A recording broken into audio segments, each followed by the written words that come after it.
નમસ્તે વિદ્યાર્થી મિત્રો. સરદાર પટેલ એજ્યુકેશનલ ઇન્સ્ટિટ્યૂટના શ્રીમતી એમ.એસ. લખાણી કન્યા વિદ્યાલયના સેકન્ડરી અને હાયર સેકન્ડરી સેક્શનમાં હું મનોજભાઈ આપ સર્વેનું હાર્દિક સ્વાગત કરું છું. વિદ્યાર્થી મિત્રો, અગાઉના વિડીયોમાં ટેક્સ્ટ બુકનો topic unit 8 read 1 for youth part 3 શીખ્યા હતા.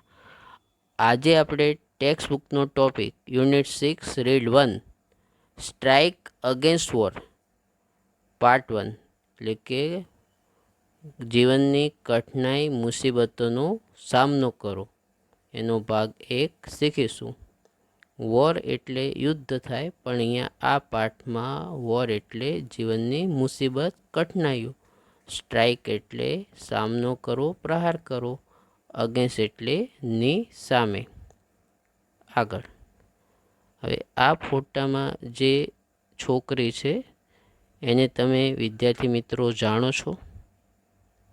C can neither C or here. તે જોઈ શકતી નથી કે સાંભળી શકતી નથી. આ ચિત્રમાં એના શિક્ષક એને વોટરનું સ્પેલિંગ પાણીનો સ્પર્શ કરીને શીખવાડે છે. આ ચિત્રમાં ઢીંગલી ડોલનો સ્પેલિંગ એના ટીચર એને સુંદર ડોલ આપીને શીખવાડે છે. તો હવે વિદ્યાર્થી મિત્રો ખ્યાલ આવી ગયો કે આ વ્યક્તિ કોણ છે? ઓકે, તમે બરાબર સમજ્યા છો. એ ચિત્રમાં આપેલી વ્યક્તિ હેલન કેલર છે. અહીંયા આ પાઠમાં હેલન કેલર વિશે આપણે શીખીશું. પાઠમાં 1916માં 5મી જાન્યુઆરીએ અમેરિકાના ન્યૂયોર્ક શહેરમાં કાર્નેગી હોલમાં હેલન કેલરે જે પ્રવચન આપ્યું હતું એ અહીંયા આપણે શીખીશું. હવે અહીંથી પાઠ શરૂ થાય છે. પાઠમાં જે અગત્યની બાબતો છે એ આપણે ટૂંકમાં સમજી લઈશું. આ પાઠમાં હેલન કેલર વિશે વાત થઈ છે. હેલન કેલર બાળપણથી જ એટલી બધી તકલીફોનો સામનો કરી ચૂકી હતી કે તેના માટે જીવન એક સંગ્રામ બની ચૂક્યું હતું. એમાંય એની સંવેદના અતિ તીવ્ર હતી. અહીં જીવનની કઠિનાઈઓ સામે હાર ન માનતા તેની સામે પડકાર ફેંકવાનો સંદેશો આપે છે. અને આ પાઠમાં બીજી કામદારોની સમસ્યા વિશે વાત કરી છે.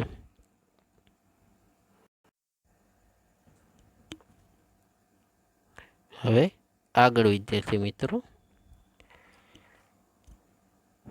Two begin with, I have a word to say to my good friends, the editors, the others who are moved to pity me. શરૂઆત કરતાં મારે મારા સારા મિત્રો, સંપાદકો અને અન્ય લોકો જે મારા પર દયા ખાવા લાગે છે તેમને થોડુંક કહેવું છે. Some people are grieved because they imagine I am in the hands of unprincipled person who pursued me to adopt unpopular causes and make me the mouthpiece of their propaganda. હવે એમાં જે ઉપરનું પહેલું વાક્ય હતું પીટી, એનો અર્થ થાય દયા ખાવી. હવે આ વાક્યનું ગુજરાતી એવું થશે કે કેટલાક લોકો દુઃખી છે કારણ કે તેઓ માને છે કે હું એવા સિદ્ધાંત વગરના લોકોના હાથમાં છું કે જેઓ મને બિન પ્રચલિત કારણો સ્વીકારવા અને તેમનો પ્રચારની પ્રવક્તા બનાવવા સમજાવી રહ્યા છે. નાવ let it be understood once and for all that I do not want their pity. પણ આજે અને હંમેશા માટે એક વાત સમજાઈ જવી જોઈએ કે મારે તેમની દયાની જરૂર નથી. I would not change places with one of them. હું તેમનામાંથી કોઈનું સ્થાન લેવા માગતી નથી.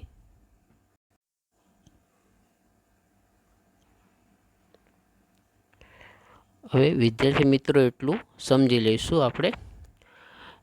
તમે જાણો છો કે હેલન કેલર બાળપણથી જોઈ શકતા નહોતા અને સાંભળી શકતા નહોતા. સમાજમાં આવા દિવ્યાંગ બાળકો કે લોકો માટે કેટલાક લોકો દયા ખાતા હોય છે, દુઃખી થતા હોય છે. એ જ રીતે કેટલાક લોકો હેલન કેલર પર દયા ખાય છે, દુઃખી થાય છે. તે લોકોને હેલન કેલર તેમ નહીં કરવાની સલાહ આપે છે. એ કહે છે કે મારા પર દયા ખાવાની જરૂર નથી. હું મારી રીતે મારી સમસ્યાનો ઉકેલ લાવીશ, મારી મુસીબતોનો સામનો કરીશ, હું મારી રીતે જીવન જીવી લઈશ. એનો અર્થ અહીંયા ખોટો નથી. હેલન કેલર પોતે સામાન્ય હતા, બહાદુર હતા, હિંમતવાન હતા. પોતાની સમસ્યાના ઉકેલ માટે બીજા ઉપર આધાર રાખવો તેમને ગમતો નહોતો. તો સમાજમાં હેલન કેલર જેવા ઘણા લોકો છે જે લોકોને કુદરતી રીતે કે કોઈ કારણસર દિવ્યાંગ બનાવ્યા હોય છે. તો તેઓ પણ હેલન કેલરની જેમ વર્તન કરવાનું, જીવન જીવવાનું પસંદ કરતા હોય છે. એનું સરસ એક્ઝામ્પલ ધોરણ 11માં પહેલો જ પાઠ અરુણિમા સિંહા વિશેનો છે, જે તમે ભણી ગયા છો અને તે વિશે તમને ખ્યાલ છે. બીજું મિત્રો, તમને કદાચ ખ્યાલ જ હશે કે જે લોકોને કોઈ શારીરિક ખોડખાપણ હોય તેને સમાજમાં અપંગ, વિકલાંગ, અંગ્રેજીમાં હેન્ડીકેપ, ડિસેબલ પર્સન વગેરે અલગ અલગ રીતે ઓળખવામાં આવે છે. પણ આપણા હાલના વડાપ્રધાન તેઓએ આ લોકો માટે એક સન્માનજનક શબ્દ વાપરવા માટે અપીલ કરી હતી, વાત કરી હતી, અને તે શબ્દ દિવ્યાંગ છે, જે આ પ્રકારના લોકો માટે અત્યારે ઘણી જગ્યાએ ઉપયોગ કરવામાં આવે છે, જે ખૂબ સારી બાબત છે. ખ્યાલ આવી ગયો મિત્રો? બીજું કે આવા લોકોના ઘણા સિદ્ધાંત વગરના લોકો પોતાના સ્વાર્થ માટે, લાભ માટે ઉપયોગ કરતા હોય છે. એટલે કે આવા લોકોનો ઘણા સિદ્ધાંત વગરના લોકો પોતાના સ્વાર્થ માટે, લાભ માટે ઉપયોગ કરતા હોય છે અને તેઓને પ્રચારનું માધ્યમ બનાવતા હોય છે. તો તેવા લોકોની વાત નકારી કાઢીને તેમનો ખોટો પ્રચારના માધ્યમ નહીં બનવાની પણ હેલન કેલર અહીં વાત કરે છે. તો અહીંયા સુધી વિદ્યાર્થી મિત્રો ખ્યાલ આવી ગયો? આગળ મિત્રો, I know what I am talking about. હું શું કહી રહી છું એ હું બરાબર જાણું છું. My source of information are as good and reliable as anybody's else.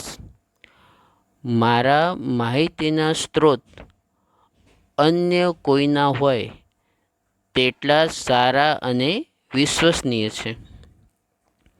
I have papers and magazines from England, France, Germany and Austria date I can read myself. મારી પાસે ઇંગ્લેન્ડ, ફ્રાન્સ, જર્મની અને ઓસ્ટ્રિયાના પેપર અને magazine છે જે હું મારી જાતે વાંચી શકું છું. એટલું મિત્રો સમજી લઈશું. અહીંયા કોઈને પણ થશે કે તેઓ અંધ હતા, જોઈ શકતા નહોતા, તો કેવી રીતે વાંચી શકે? તો વિદ્યાર્થી મિત્રો, તેઓને વાંચવા માટે બ્રેઇલ લિપિના અક્ષરો આવે છે, તેની મદદથી તેઓ ગમે તે વાંચી શકતા હતા. આગળ, not all the editors I have met can do that. હું જેટલા સંપાદકોને મળી છું એ બધા તે ન કરી શકે. Quite A number of them have to take there French and German second hand. તેમાંથી ઘણા બધા લોકો ફ્રેન્ચ અને જર્મન દુભાષિયાની મદદ લે છે. અહીંયા દુભાષિયા શબ્દ સમજવા એક એક્ઝામ્પલ લઈશું. એક ભાષાનું બીજી ભાષામાં ટ્રાન્સલેશન ભાષાંતર કરનાર એટલે કે બે વ્યક્તિ અલગ અલગ ભાષા જાણે છે અને તેઓ એકબીજા સાથે વાતચીત કરી શકતા નથી, પણ એક દુભાષીઓ જે બંને ભાષા જાણે છે અને તેની મદદથી એકબીજા સાથે તેઓ વાતચીત કરી શકે છે. આગળ, no I will not depreciate the editors. ના, હું તે સંપાદકોનું અવમૂલ્યન કરતી નથી, એટલે તેમનું મૂલ્ય ઓછું ગણતી નથી. They are an overworked misunderstood class. કારણ કે તે વધારે કામ કરનારો અને ગેરસમજ પામેલો વર્ગ છે. આગળ મિત્રો,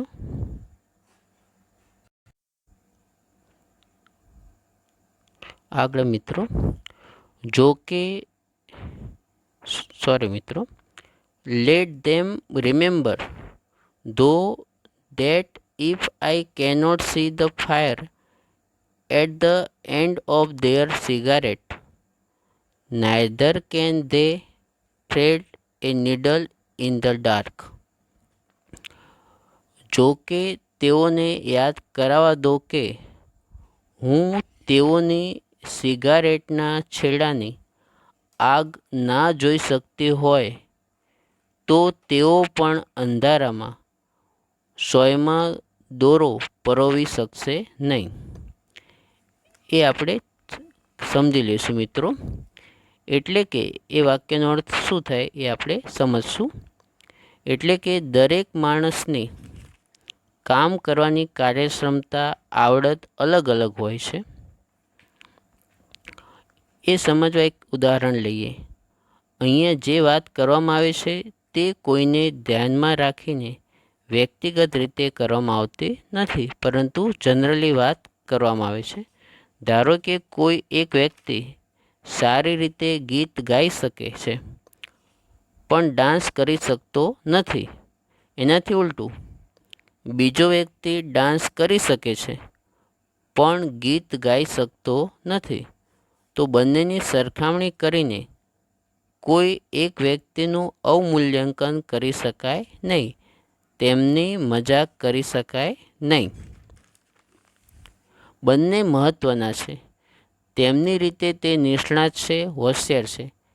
ક્યારેક એવું પણ બને કે કોઈ એક વ્યક્તિ બંનેમાં, ગીત ગાવામાં અને ડાન્સ કરવામાં બંનેમાં હોશિયાર હોઈ શકે છે.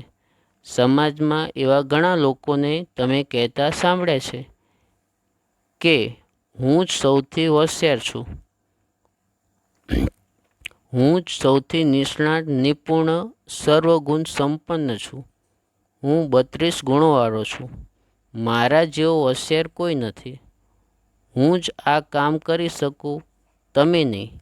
આવી ઘણી બધી મોટી મોટી વાતો પોતાની પ્રશંસા કરવામાં રજૂ કરતા જોયા હશે, સાંભળ્યા હશે. હું જે કામ કરી શકું છું એ કદાચ તમે ના કરી શકતા હોય, અને તમે જે કામ કરો છો તે કદાચ હું તે કામ ના કરી શકું. તો બંને પોતપોતાના કામમાં હોશિયાર છે એમ આપણે સમજવું પડે ખ્યાલ આવી ગયો મિત્રો? હવે આગળ. All I ask a gentleman is a fair field and no fever. હે સજ્જન માણસો, હું ફક્ત એક ન્યાયી ક્ષેત્ર માગું છું અને કોઈની બિનજરૂરી ભલામણ કે સમર્થનની મારે જરૂર નથી. I have entered the fight against the preparedness and against the economic system under which we live. આપણે જે સુસજ્જતા અને અર્થવ્યવસ્થા હેઠળ રહીએ છીએ એની સામે લડાઈ મેં શરૂ કરી દીધી છે. It is to be a fight to the finish. અને તે આરપારની લડાઈ છે, એટલે કે એને હું અંત સુધી લડી લેવા માગું છું. And I ask no quarter. એમાં મારે કોઈની મદદની કે દયાની જરૂર નથી. All the machinery of the system has been set in motion. એટલે કે એમાં એ માટે સંપૂર્ણ વ્યવસ્થા તંત્ર કાર્યરત થઈ ગયું છે. એ વાક્ય ફરીથી. All the machinery of the system has been set in motion. એટલે કે એ માટે સંપૂર્ણ વ્યવસ્થા તંત્ર કાર્યરત થઈ ગયું છે. એટલું મિત્રો સમજી લઈશું. આ ફકરામાં હેલન કેલર એ કહેવા માગે છે કે અમારે કોઈની ખોટી દયા કે સમર્થન જોઈતું નથી.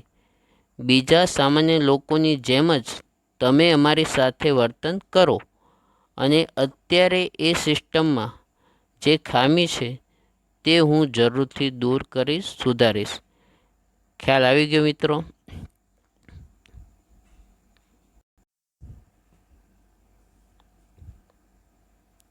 આગળ મિત્રો. above the complaint and din of the protest from the workers is heard the voice of authority. એટલે કે કામદારોની ફરિયાદ અને વિરોધના સૂરને દબાવતો સત્તાનો એક જોરદાર અવાજ સંભળાય છે. Friends, it says, fellow workmen, patriots, your country is in danger. એ કહે છે, હે મિત્રો, સાથી કર્મચારીઓ, દેશભક્તો, તમારો દેશ ખતરામાં છે. There are foes on all sides of us. આપણે બધી બાજુએ દુશ્મનોથી ઘેરાયેલા છીએ. There is nothing between us and our enemies except the Pacific Ocean and Atlantic Ocean. આપણી અને આપણા દુશ્મનોની વચ્ચે પેસિફિક મહાસાગર અને એટલાન્ટિક મહાસાગર સિવાય કાંઈ જ નથી. Look at what has happen to Belgium. Belgium સાથે શું થયું તે તરફ જુઓ. Consider the fate of Serbia. સર્બિયાના નસીબ પ્રારંભનું વિચારશો. Will you murmur about low wages when your country, your very liberties are in danger. જ્યારે તમારા પોતાના દેશ, તમારી પોતાની સ્વતંત્રતા ખતરામાં છે, ત્યારે શું તમે તમને મળતા ઓછા વેતન માટે મનમાં ગણગણાટ કરશો, બબડશો, ફરિયાદ કરશો? તો મિત્રો, અહીંયા સુધી ખ્યાલ આવી ગયો?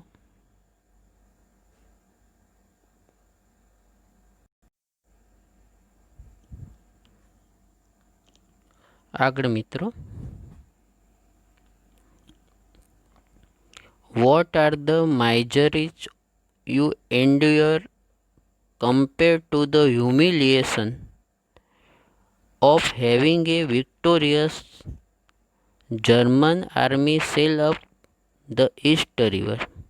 ફરી એ વાક્ય, what are the miseries you endure compared to the humiliations of having a victorious German army sail up the East River. એનો મતલબ કે ઈસ્ટ રિવર પાર કરીને આવેલા વિજેતા જર્મન લશ્કર દ્વારા કરાયેલ માનહાનિ સાથે સરખાવતા તમે જે ત્રાસ દુઃખ સહન કર્યા છે તે કોઈ વિષાદમાં નથી, તેની તો કોઈ ગણતરી થતી નથી. એ વાક્ય ફરી ગુજરાતી બોલું છું મિત્રો. ઈસ્ટ રિવર પાર કરીને આવેલા વિજેતા જર્મન લશ્કર દ્વારા કરાયેલ માનહાનિ અપમાન સાથે સરખાવતા તમે જે ત્રાસ દુઃખ સહન કર્યા છે તે કોઈ વિષાદમાં નથી, તેની તો કોઈ ગણતરી નથી.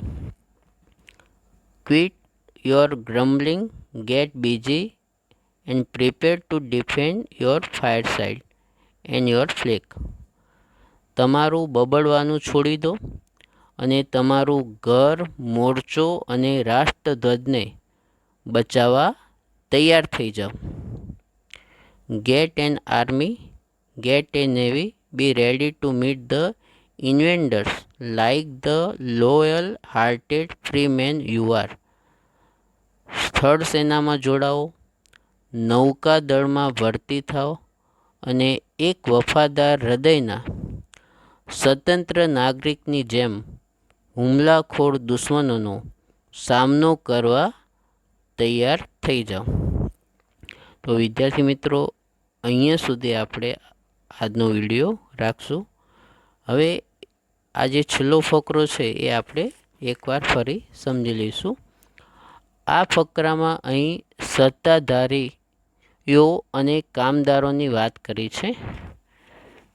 જ્યારે કામદારોને તેમના કામના પ્રમાણમાં વેતન ઓછું મળે છે અને કામદારો તે વિશે ફરિયાદ કરે છે અથવા પગાર વધારો માગે છે, ત્યારે તેમના માલિક સત્તાધિકારીઓ તેમનું મગજ તે બાબત તરફથી ડાયવર્ટ કરવા એવું કહે છે કે આપણો દેશ ખતરામાં છે, આપણા દેશ ઉપર દુશ્મનો હુમલો કરવા તૈયાર છે, આપણા સૌની સ્વતંત્રતા જોખમમાં છે.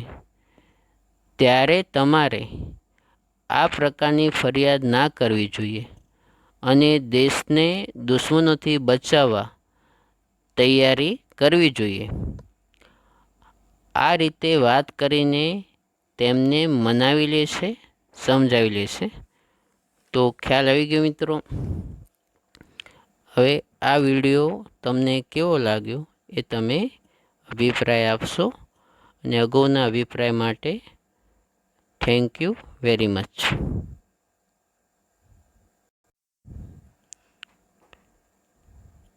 વિદ્યાર્થી મિત્રો, આપણે આજની કહેવત એ સમજવાની છે. Optimism is the faith that leads two achievement. મતલબ કે આશાવાદ એક શ્રદ્ધા છે જે તમને એક સિદ્ધિ તરફ લઈ જાય છે. Nothing can be done without hope and confidence. આશા અને આત્મવિશ્વાસ વગર કંઈ જ પણ કરી શકાતું નથી. આ શબ્દો હેલન કેલરના છે. તો ખ્યાલ આવી ગયો મિત્રો. ઓકે.